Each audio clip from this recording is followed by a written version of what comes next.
Nothing says domestic bliss like your wife rolling her eyes when you bring home takeout from the only decent Chinese place in our godforsaken Connecticut town. I'm Elliot King, 45 years old, and I've been developing real estate in this coastal dump for 20 years. My wife Julia thinks I'm a failure because I'm not building shopping malls in Hartford. Before we dive deeper into this story, I have one small request. Please subscribe, drop a like, comment, and hit that hype button to boost this channel so more people can discover these incredible Reddit stories. Really, Elliot? General Tso's chicken again? Julia pushed her perfectly styled blonde hair behind her ear, the same gesture she'd been making since we met in college. Back then, I thought it was cute. Now it just reminded me of how much money she spent at the salon every month. I thought you liked Chinese food, I said, setting the bags on our kitchen counter. The granite countertops were Julia's idea. She said they made the house look more expensive. Everything had to look more expensive with Julia. I do, but Katie's coming over for dinner, and you know how she is about greasy food. Katie. My wife's 23-year-old daughter from her first marriage, the most entitled person I'd ever met. Katie had opinions about everything: my job, my clothes, my choice of restaurants, and especially my right to exist in the same house as her precious mother. Where is the princess tonight? I asked, immediately regretting the sarcasm in my voice. Don't call her that. She's helping me with some decisions about the house. What decisions? Julia's phone buzzed, and she grabbed it like it was a lifeline. Her face lit up in a way I hadn't seen in months. Oh, that's her now. She's running late. I watched my wife type furiously on her phone, smiling at the screen. When had she stopped smiling at me like that? 20 minutes later, Katie burst through our front door without knocking. She never knocked. Why would she? This was practically her house too, according to her. Mom, we need to talk, Katie announced, not even acknowledging my presence. She was wearing designer jeans that probably cost more than my monthly car payment and a leather jacket that screamed, Daddy's money, except her real father had been out of the picture for years. Hi, Katie, I said pointedly. Oh, hi, Elliot. She said my name like it tasted bad. They disappeared into the living room, and I could hear their voices getting lower and more conspiratorial. I tried to focus on my General Tso's chicken, but something about their conversation felt different tonight, more urgent. I couldn't make out the words, but I caught fragments. Tired of this. And, you deserve better. And then, clear as day, Katie's voice. Why are you still living with him? I can introduce you to a real man. My chopsticks stopped halfway to my mouth. A real man? In this town? I set down my food and moved closer to the doorway, staying in the kitchen, but positioning myself where I could hear better. My heart was beating faster than it should have been. Katie, it's complicated, Julia was saying. No, it's not. You're 42, you're beautiful, and you're wasting your life with someone who can't even afford to take you somewhere nice for dinner. When was the last time he bought you jewelry? When was the last time you felt excited about anything? I felt like someone had punched me in the stomach. Sure, money had been tight lately. The real estate market in our area wasn't exactly booming, and I'd had to put most of my capital into a new development project that was taking longer than expected to pay off. But I was working hard, trying to build something for our future. I just think you have options, that's all, Katie continued. Better options. What kind of options?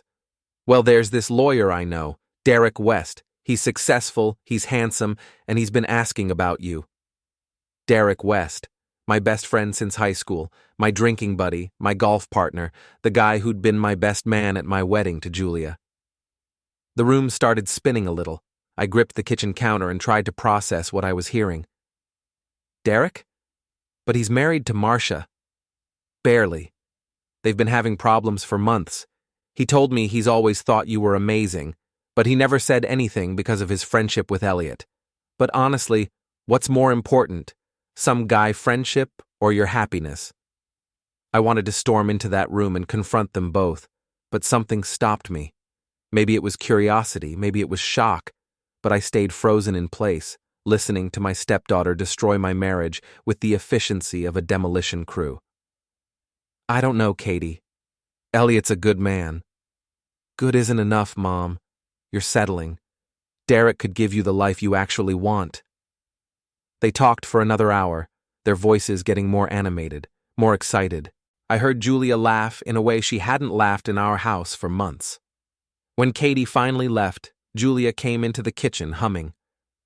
"How was your talk with Katie?" I asked, trying to keep my voice neutral. "Oh, you know how she is, always full of advice." Julia started clearing the untouched Chinese food containers. "I'm going to bed early tonight. I have a busy day tomorrow." "Doing what?" "Just errands. Meeting a friend for coffee."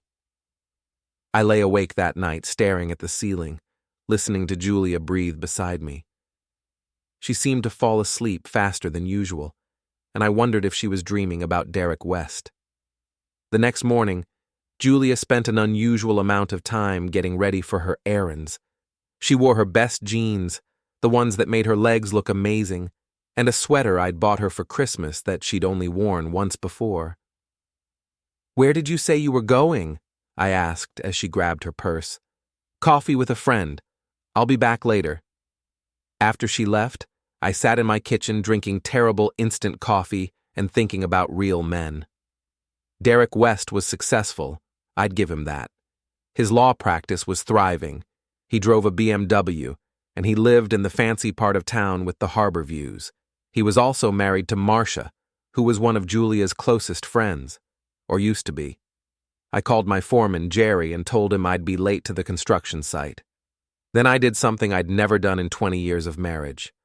I followed my wife. Julia drove to the cute little cafe downtown, the one with the outdoor seating and the overpriced lattes. I parked across the street and watched her walk in. She looked happy, excited even. She kept checking her phone and fixing her hair. 10 minutes later, Derek's BMW pulled up. My stomach dropped as I watched my best friend get out of his car, straighten his tie, and walk into the cafe like he owned the place. Through the window, I could see them at a corner table. Julia was leaning forward, animated, laughing. Derek reached across the table and put his hand over hers. She didn't pull away. I sat in my truck watching my wife fall in love with my best friend, and for the first time in my life, I understood what people meant when they talked about seeing red. But I didn't storm in. I didn't make a scene. Instead, I started my truck and drove to the construction site, my mind already working on a plan. If Julia wanted a real man, she was about to find out what one looked like when he stopped playing nice. The thing about being underestimated your whole life is that people forget you're capable of being smart. Julia and Derek probably thought I was too stupid or too trusting to figure out what was going on. They were wrong on both counts. I spent the next week watching and learning. Julia started going out more often, coffee dates, shopping trips, meetings with potential clients for her interior design work. She was always dressed nicely, always checking her phone, always coming home with a particular glow that I recognized from our early dating days. Derek called me twice that week to suggest we grab beers, which was unusual. He was probably feeling guilty, or maybe he wanted to keep tabs on what I knew. I made excuses both times. "Everything okay with you, Elliot?" he asked during the second call. "You seem distant lately." "Just busy with work," I said. "This new development is eliminating me." "Well, don't be a stranger. Maybe we can double date soon. You and Julia, me, and Marcia." The audacity was breathtaking. I almost laughed. "Sure, Derek. That sounds great." I bought a small digital voice recorder from an electronics store in the next town over. Nothing fancy or high-tech, just something simple that I could hide in Julia's purse. I'm not proud of it, but desperate times call for desperate measures. The recorder paid off on Thursday. Julia went out for another coffee date, and when she came home, I retrieved the device while she was in the shower. What I heard made me freeze. "I can't keep doing this," Julia's voice said. "I feel terrible about lying to Elliot." "I know, baby, but we need more time to figure things out." Derek's voice was smooth, confident.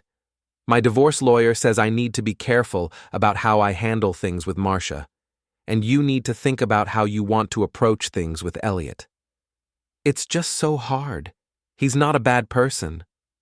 No, but he's not the right person for you. You said so yourself. You're bored, you're unfulfilled, and you deserve someone who can give you the life you want. What about the house and his business? I don't want to leave him with nothing. Derek laughed. Julia, sweetheart, Elliot's business is barely staying afloat. That development project of his is hemorrhaging money. You'd be smart to get out before he drags you down with him. How do you know about his business? I'm his friend, remember? He talks to me about these things. Trust me, you're not going to be missing out on much financially. I had to pause the recording. My hands were shaking with rage. Derek had been listening to me worry about money, watching me stress about the development project, and the whole time he was planning to steal my wife. The recording continued with them making plans for the weekend. Apparently, Derek was going to tell Marcia he had a conference in Boston, and Julia was going to tell me she was visiting her sister in New York. Instead, they were planning to spend the weekend at some romantic bed and breakfast in Vermont. I sat in my garage listening to my wife and my best friend plan their betrayal, and I felt something cold and hard settle in my chest. If they wanted to play games, I could play games too. That Friday night, I went to Murphy's Bar, the local dive where everyone in town eventually ended up. I wasn't looking for sympathy or advice. I was looking for information. Janine, the bartender, had been serving drinks in this town for 15 years. She knew everyone's business before they knew it themselves. "You look like hell, Elliot," she said, sliding a beer across the bar to me. "Thanks, Janine. You really know how to make a guy feel special." "Seriously, what's going on? You've got that look." "What look?" "The look guys get when their wives are screwing around." I nearly choked on my beer. "Excuse me?" Janine leaned across the bar and lowered her voice. "Honey, I've been watching this soap opera for weeks. Your wife's been playing musical chairs, and the music is Derek West's laugh." "What do you mean?" "I mean half the town has seen them together. Coffee shops, restaurants, that little park by the harbor. They're not exactly being subtle about it." My face must have shown my shock because Janine's expression softened. "Oh, sweetie, you really didn't know? I'm sorry, the way Derek's been talking." "Derek's been talking?" "He was in here last week with some of his lawyer buddies, had a few too many and started bragging about his new situation. Said he was upgrading in the romance department." I felt sick. What else did he say? Nothing specific, but the implication was pretty clear. And then your wife started showing up places looking like she just won the lottery, and people put two and two together. I finished my beer and ordered another. "How long do you think this has been going on?" "Hard to say. Maybe a month. Could be longer. You know how these things go. They probably started as friends, then emotional affair, then physical. Classic pattern. And people have been talking about it?" "Elliot, this is a small town. People talk about everything, but most folks feel bad for you. Derek's supposed to be your best friend." I spent another hour at Murphy's, letting Janine fill me in on all the gossip I'd missed. Apparently, Derek had been asking questions about my business, my finances, and my marriage for weeks. He'd been positioning himself as the concerned friend, while simultaneously moving in on my wife. When I got home, Julia was already in bed, but she was awake, staring at her phone. "How was your night?" she asked without looking up. "Fine, had a beer with the guys." "Which guys?" "Just some people from work." She nodded, still focused on her phone. I could see her typing, probably making final plans for her romantic weekend getaway. "Julia, can I ask you something?" "Sure." "Are you happy? With us? With our life?" She finally looked up from her phone, and I could see the guilt in her eyes. "Of course I'm happy. Why would you ask that?" "I don't know. You seem different lately. Distant." "I'm just stressed about work. You know how it is." I nodded and went to brush my teeth. In the bathroom mirror, I looked at my reflection and saw a man who'd been played for a fool, but I also saw something else: determination. Julia wanted excitement.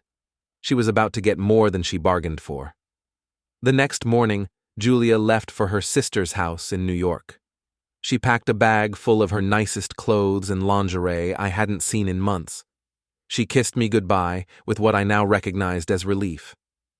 "I'll be back Sunday night," she said. "I love you."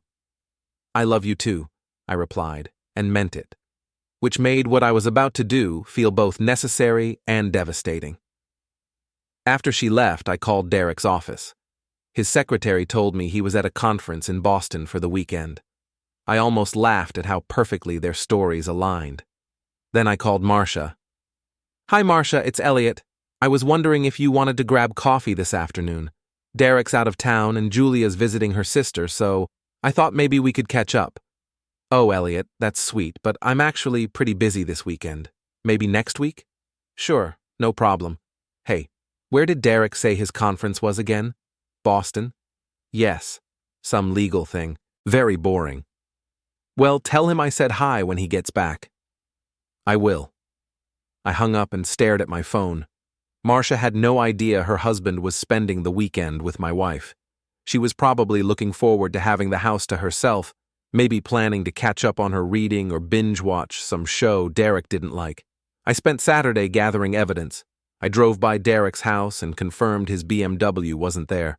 I checked Julia's credit card statements online and found charges at restaurants I'd never been to, stores she'd never mentioned shopping at, and a gas station near Derek's office that was nowhere near anywhere she'd normally go. I also did something that felt both childish and satisfying. I went to Derek's office building and put a note under his car's windshield wiper. It said, "I know where you really are this weekend. We need to talk. E." By Sunday evening, I had everything I needed. Julia came home glowing and relaxed, full of stories about her wonderful visit with her sister. She showed me a few photos she'd taken, carefully cropped to avoid showing any evidence of Derek's presence. "How was your weekend?" she asked, unpacking her bag. "Quiet. I missed you." She smiled and kissed my cheek. "I missed you too." Derek called me Monday morning, his voice tight with barely controlled panic. "Elliot, we need to talk. Can you meet me for lunch?" "Sure, Derek. I'd love to catch up." As I drove to meet my soon-to-be ex-best friend, I felt something I hadn't felt in weeks. Excitement. Julia wanted a real man? She was about to see what happened when a real man stopped being nice and started getting even. Derek chose Romano's, an upscale Italian place where he probably thought the public setting would keep me from making a scene. He was already seated when I arrived, fidgeting with his phone and looking like he hadn't slept well. "Elliot, thanks for coming." He stood up to shake my hand, and I noticed his palm was sweaty. "Wouldn't miss it, buddy. How was your conference in Boston?" His face went pale. "It was educational." We ordered drinks and made small talk for a few minutes, but I could see Derek working up to something. Finally, he leaned forward and lowered his voice. "About that note you left on my car." "What note?" "Come on, Elliot. Don't play games with me." I took a sip of my beer and studied my oldest friend's face. Derek had always been handsome in that clean-cut lawyer way that women seem to love. Perfect hair, perfect teeth, perfect suits. Right now, he looked like a man who was trying very hard not to panic. "I'm not playing games, Derek. I'm just curious about what you think I know." "Look, if this is about Julia..." "What about Julia?" Derek ran his hand through his perfect hair. "Nothing. There might be some misunderstandings about some conversations we've had." "Conversations?"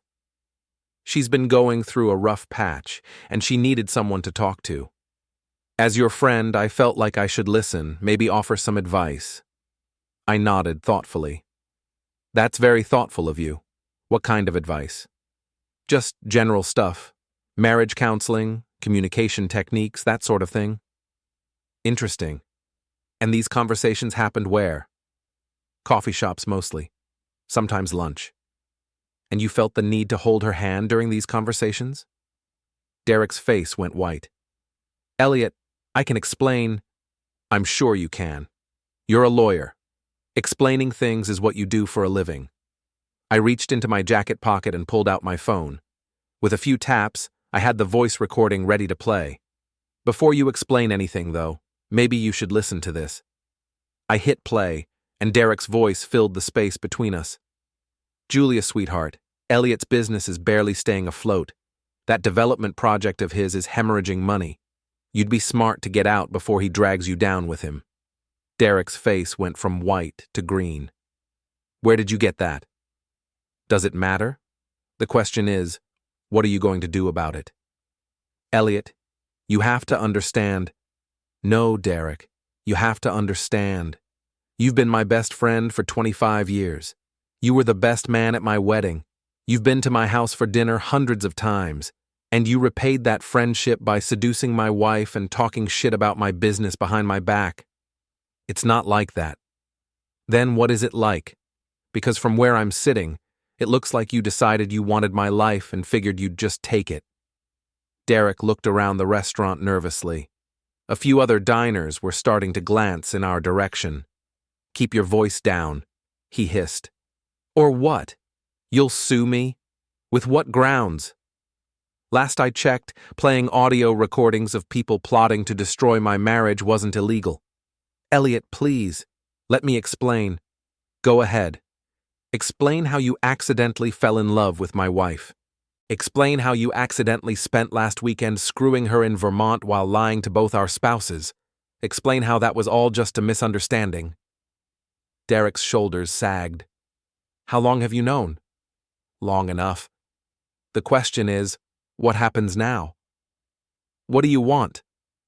I leaned back in my chair and smiled.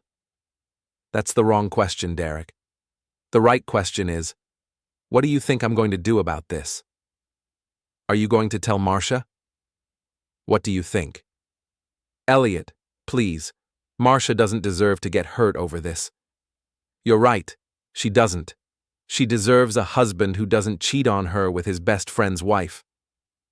Derek's phone buzzed, and he glanced at it instinctively. His face went even paler. Problem? I asked. It's Marcia. She wants to know if I want to have dinner with you and Julia this weekend. I laughed, and it wasn't a nice sound. Well, that's awkward. What are you going to tell her? I don't know. Here's a suggestion. Try the truth. It's a novel concept, I know, but it might work.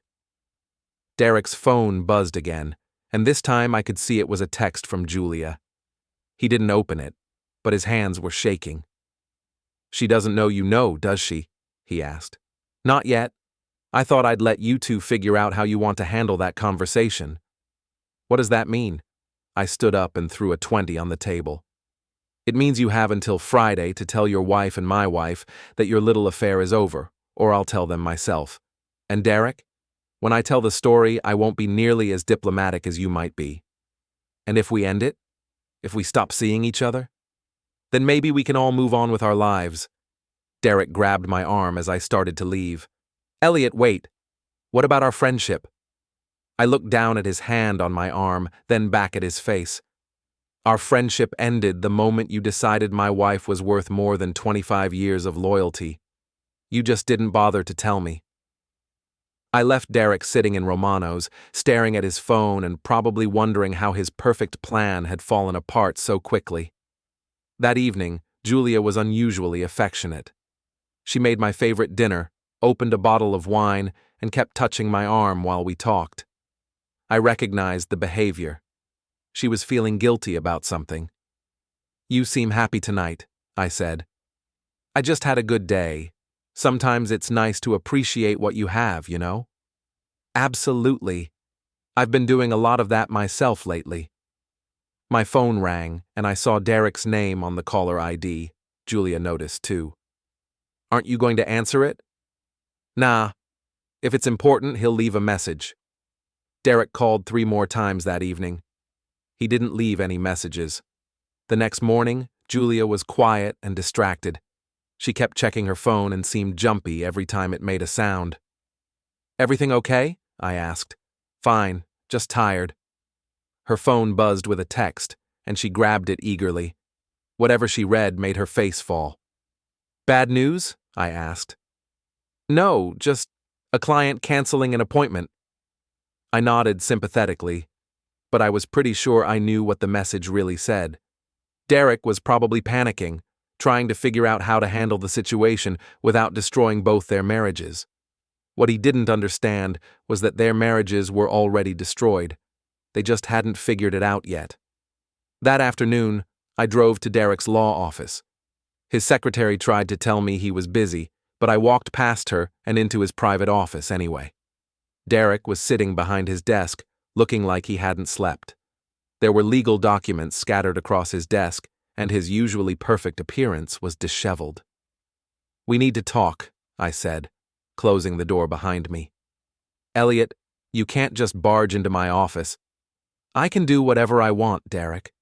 You lost the right to set boundaries when you started screwing my wife. Keep your voice down. Your secretary can hear whatever she wants to hear. I'm done protecting your reputation.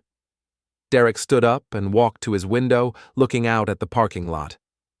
What do you want from me, Elliot? I want you to understand something. You think you won. You think you got the girl and outsmarted the dumb contractor. But you made one crucial mistake.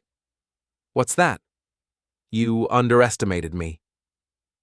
I walked to his desk and picked up one of the legal documents. It was a divorce filing template. Planning ahead? I asked. Elliot, please. Here's what's going to happen, Derek. You're going to call Julia right now and tell her that your affair is over. You're going to explain that you realized you made a mistake, that you value your marriage to Marcia, and that you never want to see Julia again. And if I don't? I smiled. Then I'm going to make your life very, very complicated. Derek turned away from the window and looked at me with something like his old confidence. You can't threaten me, Elliot. I'm a lawyer. I know my rights. You're right. I can't threaten you. But I can promise you something. What? If you don't end this affair by Friday, I'm going to destroy both your marriage and your career, and I'm going to enjoy every minute of it. Derek laughed, but it sounded forced. How exactly are you going to do that? I'm going to start by telling Marcia everything. Then I'm going to tell your law partners. Then I'm going to tell every client you have that you're the kind of man who betrays his closest friends. In a town this size, reputation is everything. How long do you think your practice will survive when everyone knows what kind of person you really are? Derek's confidence evaporated. You wouldn't. Try me. I left Derek's office feeling better than I had in weeks. For the first time since this nightmare started, I felt like I was in control. But I was just getting started. Friday came and went without any dramatic confessions or tearful conversations. Derek had apparently decided to call my bluff, and Julia continued acting like nothing had changed. They probably thought I was too weak or too scared to follow through on my threats. They were about to learn how wrong they were. Saturday morning, I drove to Derek and Marcia's house. Their home was everything mine wasn't. Modern, expensive, perfectly landscaped. Derek's BMW sat in the driveway like a monument to his success. Marcia answered the door in yoga clothes, looking surprised but pleased to see me. Elliot, what a nice surprise. Derek's at the golf course, but come in.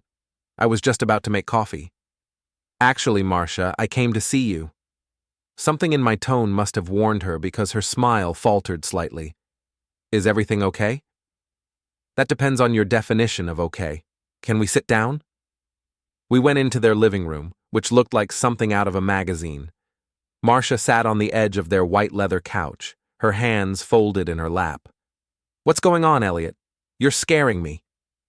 I pulled out my phone and set it on the coffee table between us. Marcia, I need to tell you something about Derek and Julia. Her face went pale. What about them? They've been having an affair. The words hung in the air like a bomb waiting to explode. Marcia stared at me for a long moment, then shook her head. That's impossible. Derek would never. and Julia is your wife. I have proof. I played the voice recording, watching Marcia's face crumble as she heard her husband planning a future with my wife.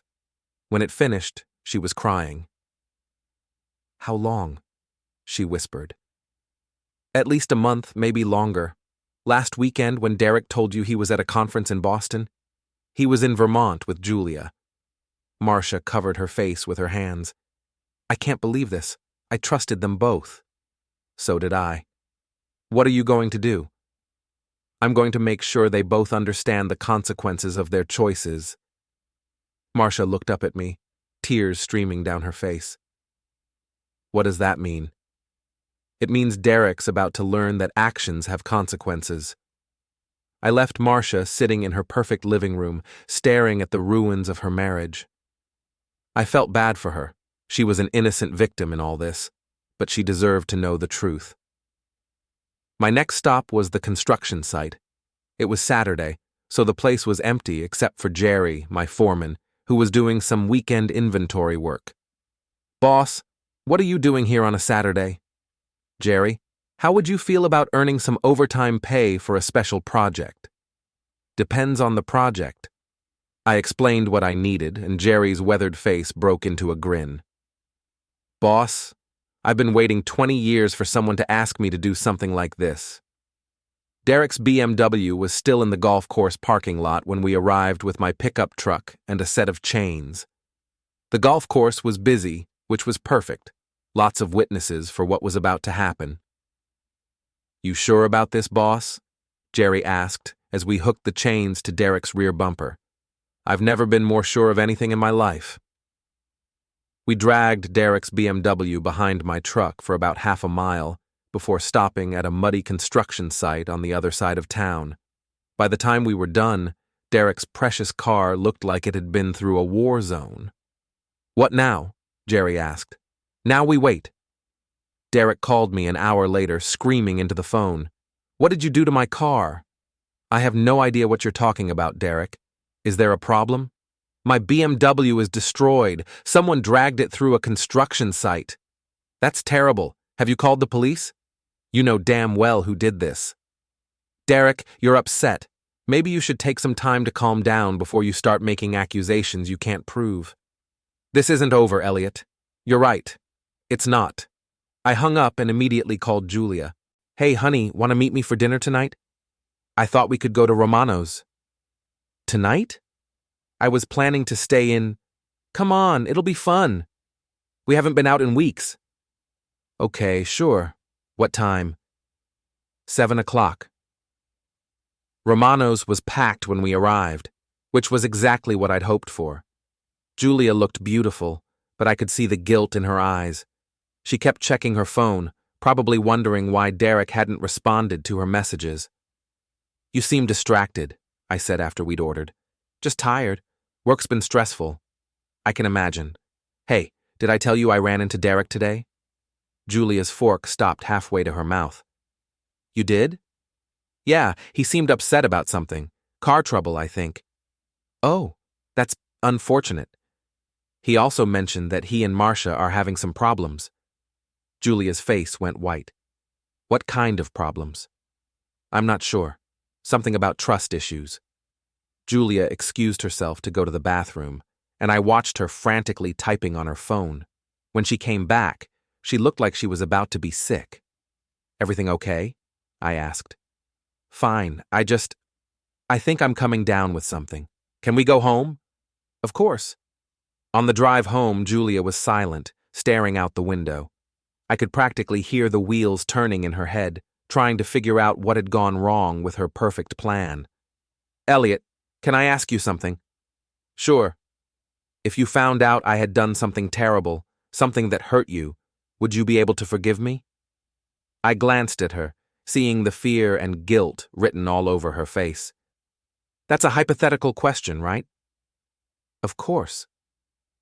Well, hypothetically, I think forgiveness depends on the nature of the betrayal and whether the person was truly sorry for what they'd done. What if they were sorry?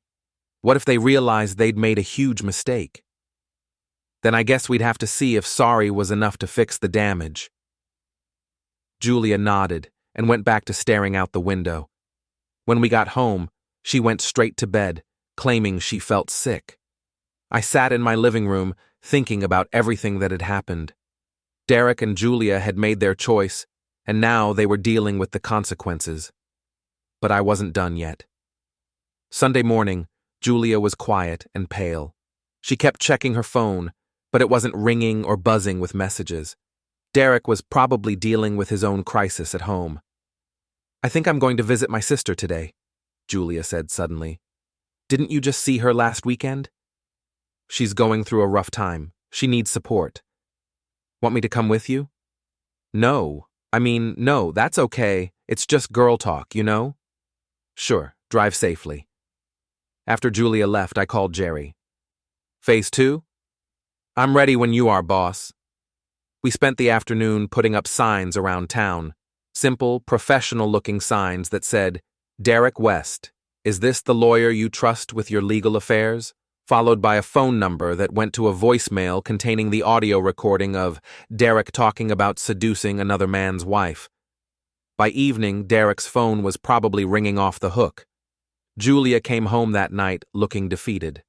Whatever conversation she'd had with Derek, or tried to have, hadn't gone well. "How's your sister?" I asked. "She's struggling. Marriage problems." "That's tough. Anything I can do to help?" "No, I don't think so."